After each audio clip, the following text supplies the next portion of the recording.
vous tous et vous toutes, je suis Audrey Mac pour les vitamines du cœur et aujourd'hui je vais parler de quelque chose dont vous avez besoin.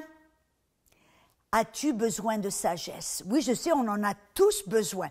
La bonne nouvelle, c'est que la Bible nous dit que si nous avons besoin de sagesse, on peut simplement le demander à Dieu. Écoutez ce verset dans Jacques 1, verset 5. Si quelqu'un de vous manque de sagesse, bon, c'est la plupart d'entre nous, je pense, qu'il demande à Dieu, qui donne à tous libéralement et qui ne fait pas de reproches. Bonne nouvelle, non?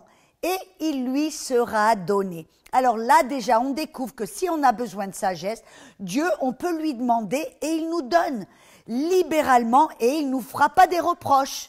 Alléluia.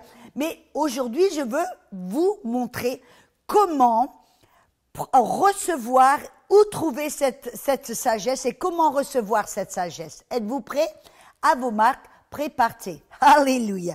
Vous savez-vous d'abord que cette sagesse, elle est déjà en vous. La plupart des gens, quand ils pensent demander à Dieu de la sagesse, que c'est Dieu qui va faire pleuvoir de la sagesse, hop, ça va nous tomber dessus.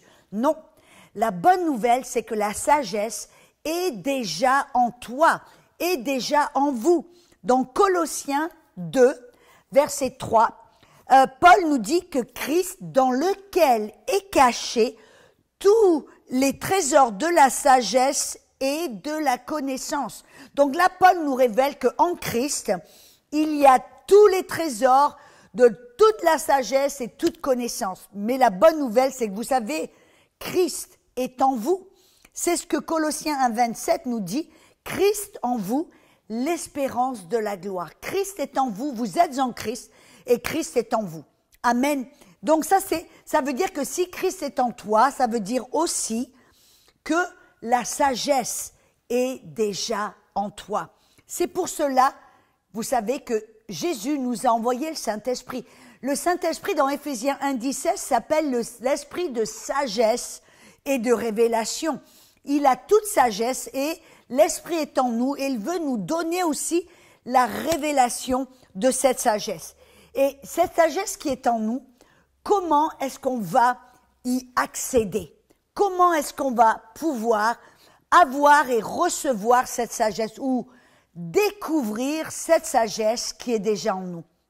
C'est pour cela que le Saint-Esprit, Amen, nous a donné ce langage de prière. Vous savez, parce que dans Proverbe 20, dans le verset 5, écoutez ce verset, il dit le conseil, ou je pourrais dire la sagesse, est comme dans le cœur de l'homme, comme une eau profonde. Et l'homme intelligent y puise. Vous voyez, j'aime beaucoup ce verset dans la traduction du Message. Écoutez ce verset. Le conseil est comme une eau profonde dans le cœur de l'homme, et une personne sage puise au puits à l'intérieur. En d'autres mots, la parole nous révèle que la sagesse est en nous, comme une eau profonde dans le cœur d'un homme. C'est comme dans un puits dans le cœur d'un homme. Et c'est l'homme intelligent qui va savoir y puiser.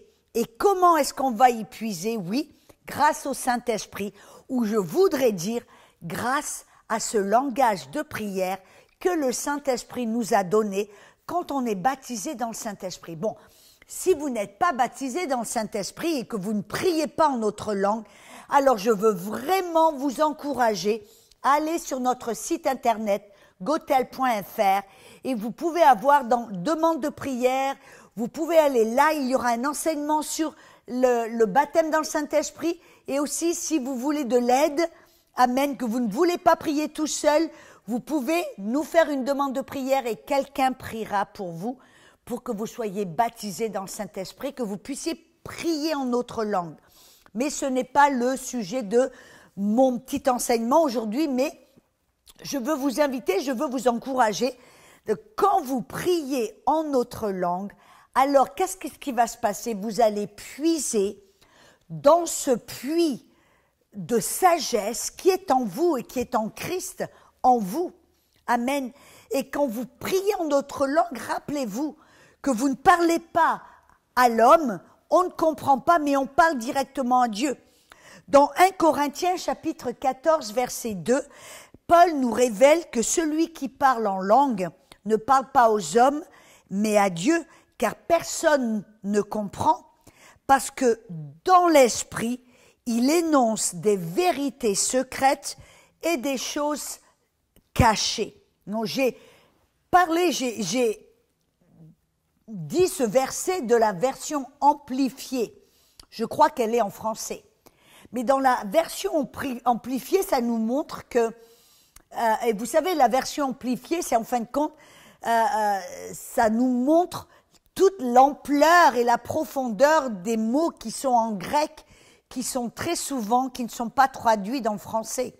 Et donc la version amplifiée nous dit que quand quelqu'un prie en notre langue, on ne le comprend pas, mais dans l'esprit, il parle des choses secrètes, des vérités secrètes et des choses cachées. Cachées à l'œil nu, cachées à l'oreille physique, mais dans l'esprit, on parle des choses. Mais alors, vous dites, d'accord, c'est bien, je vais parler en notre langue, je vais déclarer des choses cachées, je vais déclarer des vérités secrètes, mais à quoi ça va m'aider? Voyez, j'y viens. C'est que l'apôtre Paul nous a aussi révélé que quand on prie en notre langue, on peut demander à Dieu ou on peut prier pour recevoir l'interprétation des choses pour lesquelles on prie, des choses des vérités secrètes et des choses cachées. Voyez, c'est ce que 1 Corinthiens 14, 13 nous dit. C'est pourquoi que celui qui parle en langue prie pour qu'il interprète. Ça veut dire que si vous avez besoin de sagesse, vous pouvez prier en autre langue et demander à Dieu de vous donner l'interprétation. Et alors, qu'est-ce qui va se faire? En priant en autre langue, le Saint-Esprit va puiser dans ce puits de sagesse. Alléluia. Elle va vous permettre de les prier en autre langue et alors que vous demandez l'interprétation, il va vous apporter la révélation. Moi, je me rappelle mon mari, Fred, parce que très souvent, on se dit « Ah ben oui, ça c'est bien pour les personnes dans le ministère. » Et c'est vrai que moi, très souvent, avant de prêcher ou pour savoir quoi prêcher, je prie en autre langue. Et très souvent, le Saint-Esprit me révèle ce que je viens de prier en autre langue et me montre spécifiquement quoi prêcher. Et très souvent, il me donne même des paroles de connaissance et des paroles de sagesse. Il me révèle ces choses qui sont cachées, ces vérités qui sont secrètes. Mais cela peut s'appliquer pour toute personne, peu importe qui vous êtes, votre métier, que vous soyez dans le ministère ou que vous soyez dans le séculier, alors cela vous appartient. Moi, je me rappelle, mon mari, il est un homme d'affaires. Il a une entreprise de construction. Et je me rappelle qu'une fois, il avait un boulot, il devait aller dans le département de construction pour recevoir un permis. Et il lui disait, non, monsieur Mac, non, c'est pas possible, non, c'est pas possible. Bref, il m'entend prêcher tout le temps. Et il s'est dit, mais ils me disent que pour être possible, je vais devoir dépenser un autre 15 000 $. Alors lui, il n'était pas d'accord pour faire payer son client un 15 000 $ de plus. Donc il a dit, je vais faire comme Audrey enseigne, je vais prier en autre langue. Il est allé dans son bureau, il a prié en autre langue pendant 15 à 20 minutes, puis il a dû aller à un rendez-vous, et le lendemain matin, il a dit, Seigneur, donne-moi l'interprétation. Le lendemain, il se réveille, et tout d'un coup, hop, il a une idée. Donc il va dans le département de construction, il propose cette nouvelle idée que le Saint-Esprit lui avait donnée, cette sagesse qu'il lui avait apportée. Il le propose et le bonhomme derrière le guichet lui dit « Ah, ben oui, vous savez, ça va marcher. » Et en fin de compte, ils lui ont automatiquement donné le permis dont il avait besoin. Voyez, un homme d'affaires a reçu la sagesse de Dieu. Quoi faire dans ce moment donné? Il l'a reçu en priant en autre langue et en demandant au Saint-Esprit de lui donner l'interprétation. Alors, je veux vous encourager, mes amis, si vous avez besoin de sagesse, alors priez en notre langue et demandez au Saint-Esprit de vous donner l'interprétation. Je sais que cela va vous aider, amen, mais c'est à vous d'en profiter, amen. Soyez bénis et à bientôt pour les vitamines du cœur.